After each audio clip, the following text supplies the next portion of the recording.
Hello, I'm Jennifer Goodman with Good Life Realty, and I'm here today with Peter Pfeiffer of Barley Pfeiffer Architects. Thank you. Nice to be here. Glad to have you. Do you have a signature style, Peter?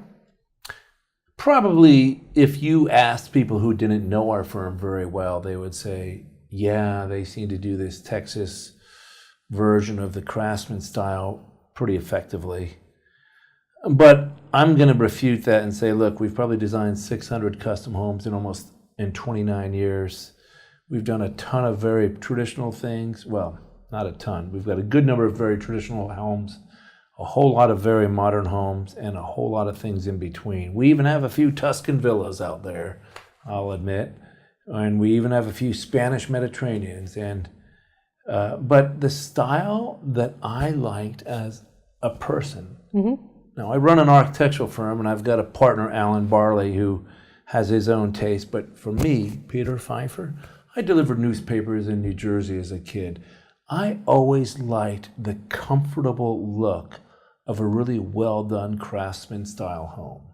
I liked the broad overhangs and the fact that you could sit out on the porch during a summer rainstorm and play. We used to play Monopoly. Or the fact that they had screened-in porches where we had some fantastic summertime conversations with mom and dad around the screen porch table.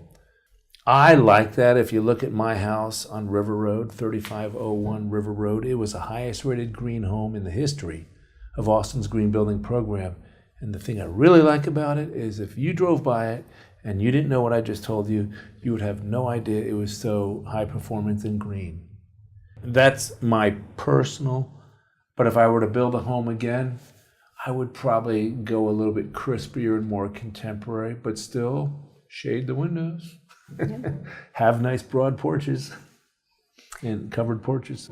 Yeah, for lifestyle. Yeah, I like the outside. I am not the type of guy who wants to spend his Saturday holed up playing computer games.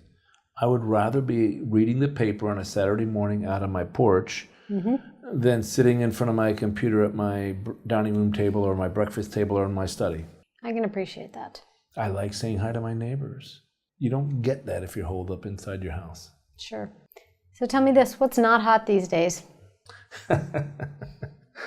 This I laugh at because I really surprised a family that was looking to move here from Orlando. Tuscan is not hot anymore. Okay. Tuscan is passé. We've got clients asking us to de-Tuscanize this wonderful home they bought on Lake Austin. It's a great setting, but we got to make it look something other than Tuscan. We are literally gutting Tuscan homes to de-Tuscanize them. Wow. And I think there's a reason for it. And here's something as a realtor you might find interesting. As I've been involved in real estate since I was a kid. My parents bought rental real estate and were real estate investors since I was born. They bought the first house in Stone Harbor the year I was born, 1956. And we were buying houses and fixing them up and renting them out and selling them. What I learned is if you think about where architectural styles come from, then they can be enduring. If you take a style that evolved in a different part of the world for different climatic reasons, different material reasons, and you try to put it in Austin, Texas, after a while, the incongruity of that is going to rear its ugly head, and it will go out of style quickly. Classical styles, you look at some of the Austin homes done in the 50s and 60s when they were concerned about the ranch style home, the really well done ranch style homes with the big broad overhangs and the nice porches. Those houses are wonderfully easy to fix up and modernize because they were essentially the good ones. Were designed to respond to our climate in the way we like living. If you try forcing a square peg in a round hole and taking the international style and making it become the norm, I fear, and this is the modern home movement after all, a lot of these homes that we feature and that we see going up are going to be snicker homes in 10 years. I call them snicker homes, where people kind of snicker at them and say, yeah, that was popular back then. Sure looks kind of stupid now. And the Tuscan style, this isn't Tuscany. We have a different climate. We like air conditioning. We build our homes out of wood here. We don't build our homes out of stone. So we do have to think about roof leaks. Tile roofs have 1,000 times the chance of leaking than a good metal roof. Mm-hmm. Stucco absorbs water and makes a house feel like a wet sponge. That makes for inherently indoor humidity problems. Oh yeah. It's not a water shedding material. If you look at what makes sense for this climate and the materials that we build with, those homes built to that style will probably still look good in 50 years from now. Or if nothing else, they'll look like a good version of a home that was built 50 years ago. And same with some modern homes. But the reason why you didn't see a lot of modern homes from the 50s and 60s, why do you suppose you don't see a lot of them anymore? What happened to the mid-century modern homes? We bulldozed them. Why? Just because they went out of style? If you're asking me, I think we live very differently now. We've gone from those small confined rooms to more of a flow of the space. And a lot of times those homes didn't offer that. But neither did the ranch houses, neither did the colonial homes. They all were broken up inside. All right, tell me why. They didn't last. They weren't designed to respond well to the climate. So an obsolescence issue. Not obsolescence, durability issue by design. Okay. Same thing happened with the earlier homes in Agave. They leak. When you have a wall of glass facing west, the glass is getting superheated during the day, 180 degrees, 200 degrees.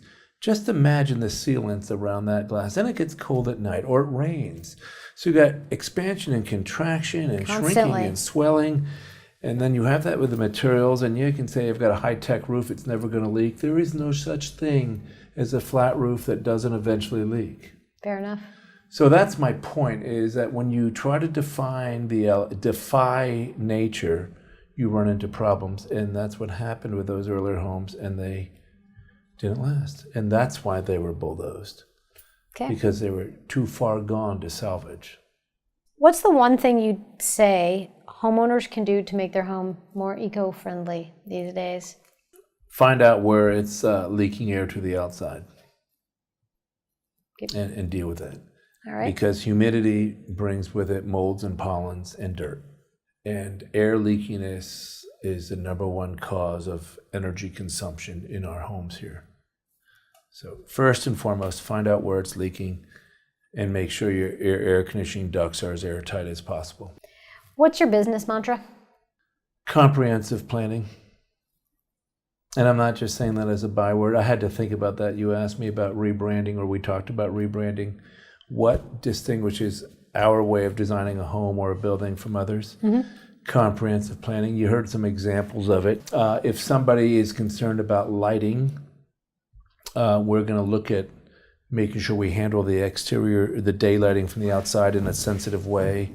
We're not going to do dark colored countertops and dark floors if you're older and have a difficult time with glare and contrast.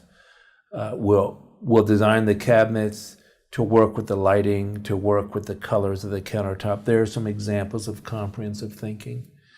There's a lot of people who will get the architect to do the plans and then get an interior designer to do the interior, and there's this mismatch. My view is you have to really understand lighting and colors and forms and spaces. And the homes that we've designed the best are the ones where we get to even plan a lot of the furniture. I know it's old-fashioned, but we've designed furniture, we've designed our light fixtures, we've even designed our mailboxes. It's nice to do something that looks like it's comprehensively thought through. I like that. That's a really great answer. Who do you follow in the world of modern home design? Anyone? I'm a cynic. I'll be honest. I'm a cynic. I don't see many good published examples of modern architecture, modern residential architecture. Mm-hmm.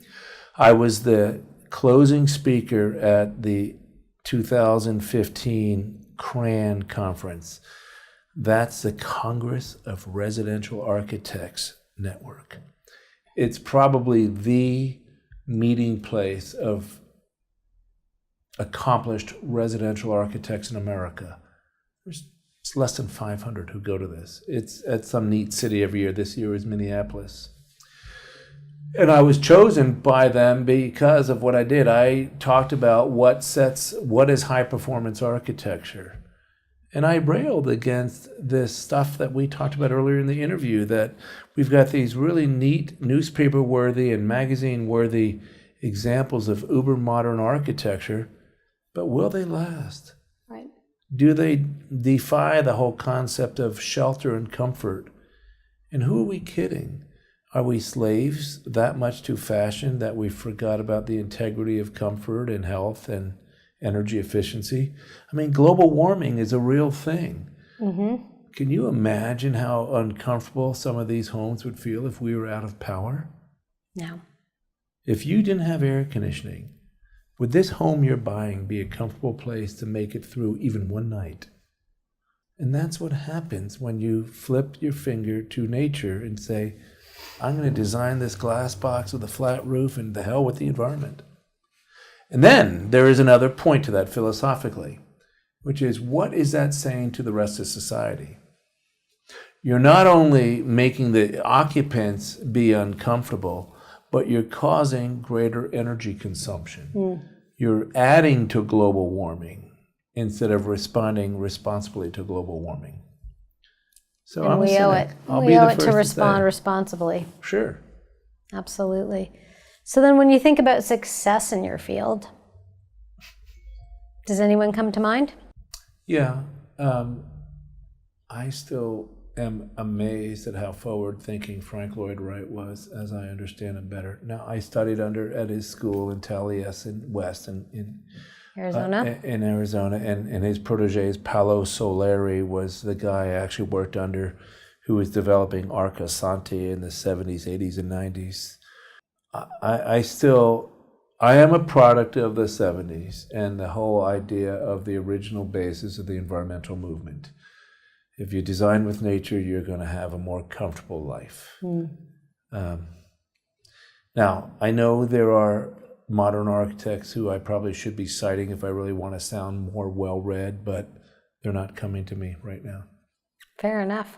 I'm Jennifer Goodman with Good Life Realty. I've been speaking with Peter Pfeiffer of Barley Pfeiffer Architects. Thanks so much for tuning in. We'll catch you next time.